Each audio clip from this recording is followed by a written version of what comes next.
Halo guys, kembali lagi ya. Hari ini kita akan mereview lagi bab selanjutnya ya. Jangan lupa di subscribe. Jadi hari ini kita akan mereview bab 3, yaitu hukum perusahaan.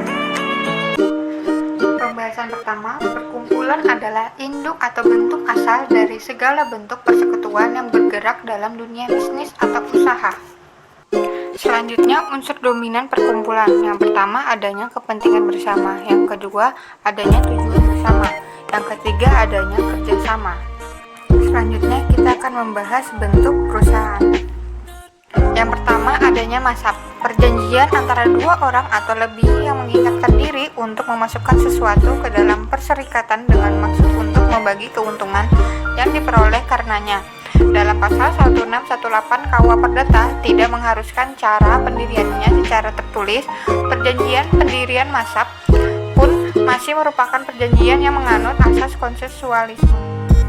Yang kedua, firma atau perserikatan perdata khusus adalah tiap-tiap persekutuan perdata yang didirikan untuk menjalankan perusahaan dengan nama bersama. Perserikatan perdata khusus yaitu dapat memakai nama bersama, mengenal sistem pertanggungjawaban pribadi untuk semua. Artinya, tiap-tiap sekutu bertanggung jawab secara pribadi pada semua perikatan persekutuan meskipun dibuat oleh sekutu lain. Yang ketiga, CV adalah persekutuan antara seorang atau lebih sekutu yang bertanggung jawab secara pribadi untuk seluruhnya pada satu pihak atau lebih sekutu yang hanya menyerahkan uang pada pihak lain. Dengan demikian, CV merupakan persekutuan firma bagi sekutu firma dan pada saat yang sama juga merupakan persekutuan komanditer bagi sekutu yang hanya menyerahkan uang.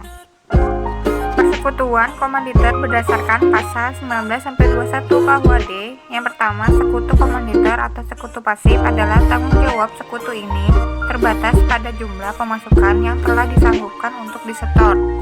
Sekutu komanditer wajib menyerahkan uang, benda, atau tenaga kepada persekutuan sebagai yang telah disanggupkan dan berhak menerima keuntungan dari persekutuan. Yang kedua, sekutu komplementer atau sekutu aktif adalah tanggung jawab sekutu ini adalah tanggung jawab keseluruhan. Sekutu ini berhak memasukkan modal ke dalam persekutuan. Persamaan dan perbedaan antara CV atas saham dengan PT. Persamaannya itu modalnya sama-sama terbagi dalam saham, sama-sama mengenal sistem pengawasan melalui lembaga komisaris. Perbedaannya itu, PT tidak dikenal adanya sekutu komplementer yang diangkat seumur hidup seperti pada CV atau saham.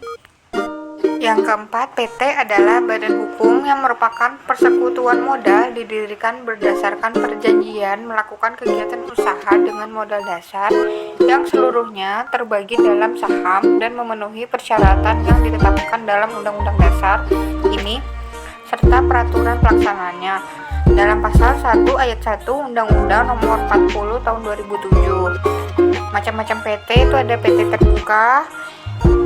Indikatornya itu di belakang nama PT diberi tanda TBK dan biasanya go public lewat capital market. Dan PT tertutup, indikatornya dengan modal dasar 20 juta rupiah. Selanjutnya, organ PT. Yang pertama, rapat umum pemegang saham adalah organ PT yang mempunyai kekuasaan paling tinggi dan memegang segala wewenang yang tidak diserahkan kepada direksi atau komisaris.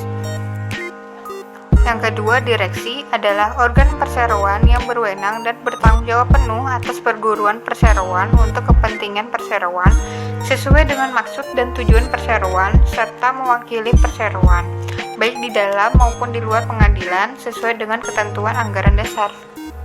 Ketiga, komisaris adalah organ perseroan yang bertugas melakukan pengawasan secara umum atau khusus sesuai dengan anggaran dasar serta memberi nasihat kepada direksi.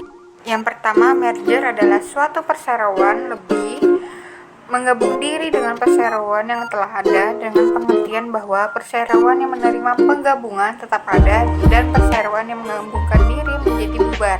Yang kedua, konsolidasi.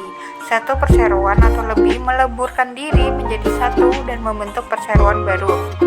Yang ketiga, akuisi adalah pengambil alihan perseroan yang dilakukan oleh badan hukum atau orang perorangan dengan mengambil alih seluruh atau sebagian besar saham yang mengakibatkan beralihnya pengendalian terhadap perseroan tersebut.